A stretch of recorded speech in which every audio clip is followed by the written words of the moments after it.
타겟 확인 완료. 거리 안정적입니다. 성공 레디 완료. 락 유지 계속한다. 이건 단순한 요격이 아닙니다. 지금 중동 상공에서 터진 이 장면, 그 중심에는 한국이 있습니다.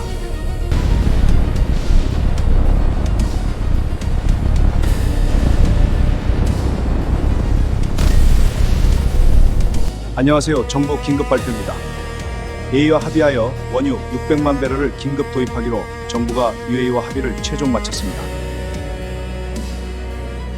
South Korea, Japan, China, the UK, France, send your warships now. We've protected you for decades. Thank you very much. 2026년 3월 8일 밤 대구공항에 불을 끈 수송기 한 대가 착륙했습니다. 관제탑에는 어떤 화물인지 기재되지 않았고 수송기는 4시간 만에 다시 이륙했습니다.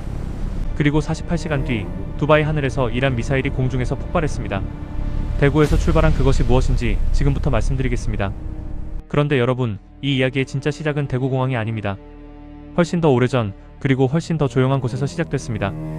그 시작점을 알고 나면 지금 한국이 처한 상황이 얼마나 아슬아슬한 줄타기인지, 그리고 왜 이 나라가 선택의 기로에 서 있는지 등골이 서늘해지실 겁니다. 지금 이 순간에도 한국과 이란 사이에는 보이지 않는 선이 하나 그어져 있습니다. 한국은 그 선을 넘은 적이 없다고 생각합니다. 그러나 이란은 이미 그 선이 넘어졌다고 판단했을 수 있습니다. 왜냐하면 한국이 만든 미사일이 이란 미사일을 격추하고 있기 때문입니다. 선전포고도 없이, 파병도 없이, 그러나 전쟁은 이미 시작됐습니다. 그리고 그 전쟁의 결말이 어떻게 끝나느냐에 따라 한국 국민의 기름값이, 밥상이, 그리고 일자리가 흔들립니다. 잠깐 여기서 한 가지 사실을 먼저 확인해야 합니다. 한국이 수입하는 원유의 95%는 단 하나의 길을 통해 들어옵니다. 호르무즈 해협폭 55km, 유조선이 실제로 지나갈 수 있는 구간은 고작 10km, 그리고 그 10km는 전부 이란 영해입니다. 이란이 허락해야만 한국에 기름이 들어올 수 있는 구조입니다. 그런데 바로 그 이란을 향해 한국산 미사일이 날아가고 있습니다. 2022년 1월 한국은 UAE와 조용한 계약서에 도장을 찍었습니다.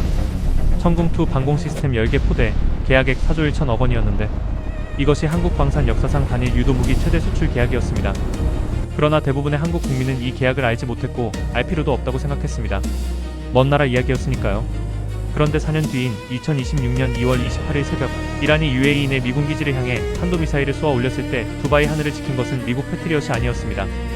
대관람 차인 두바이 바로 옆 하늘에서 치솟은 요격미사일, 공중에서 이란 미사일을 격추하며 터진 화염. 그것이 한국이 만든 천궁2였습니다. 탄도미사일 161발을 요격하고 드론 645기를 제압하며 기록한 요격률 92%. 세계 방산 전문가들이 일제히 하나의 이름을 검색하기 시작했습니다.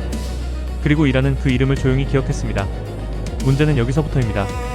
대전 5일째 UAE가 한국에 긴급 연락을 해왔습니다. 천궁2 미사일이 너무 잘 싸워서 탄약이 바닥난 것이었는데 추가 납품이 필요했습니다.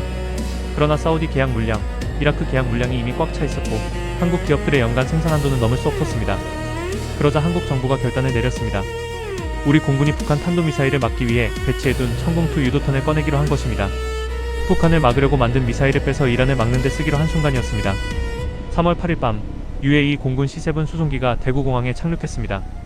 불을 끈 채였습니다. 유도탄 30발을 싣고 4시간 만에 다시 이륙했는데 이 결정은 정부와 방산업체의 신중한 소통 속에 내려진 결론이었습니다. 48시간 뒤 그 미사일은 두바이 하늘에서 이란 미사일을 격추했습니다. 패트리엇이 아니었습니다. 천궁2가 92%의 요격률을 다시 한번 선보인 장면입니다. 그리고 바로 그날 대통령 비서실장이 기자들 앞에 섰습니다.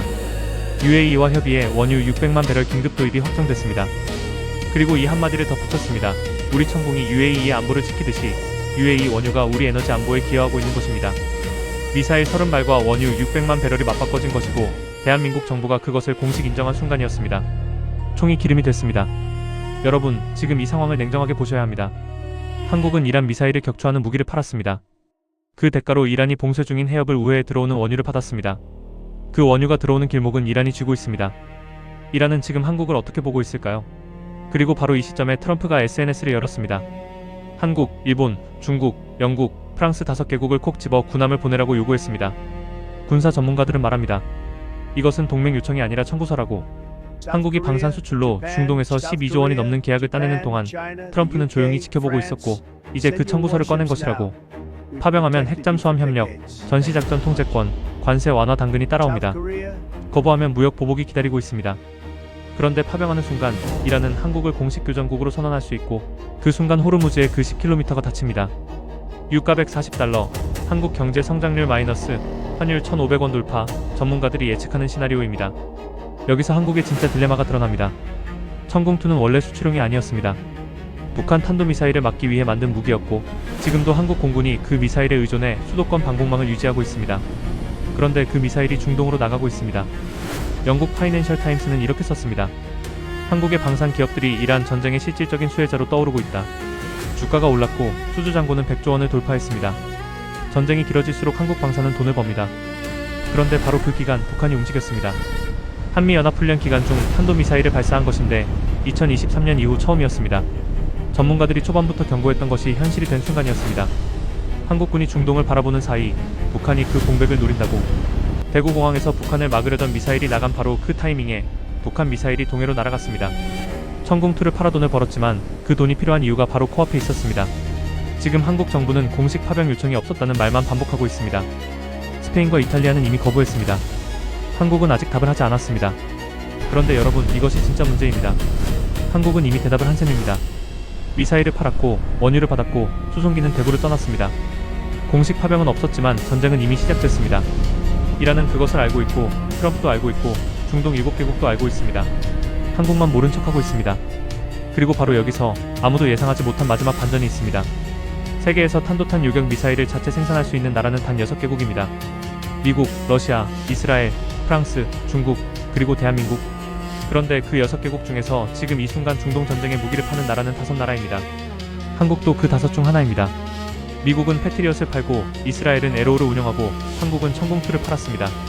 무기 기술 6강 클럽에 들어간 대한민국. 그러나 그 클럽의 자리값은 지금부터 치러야 합니다.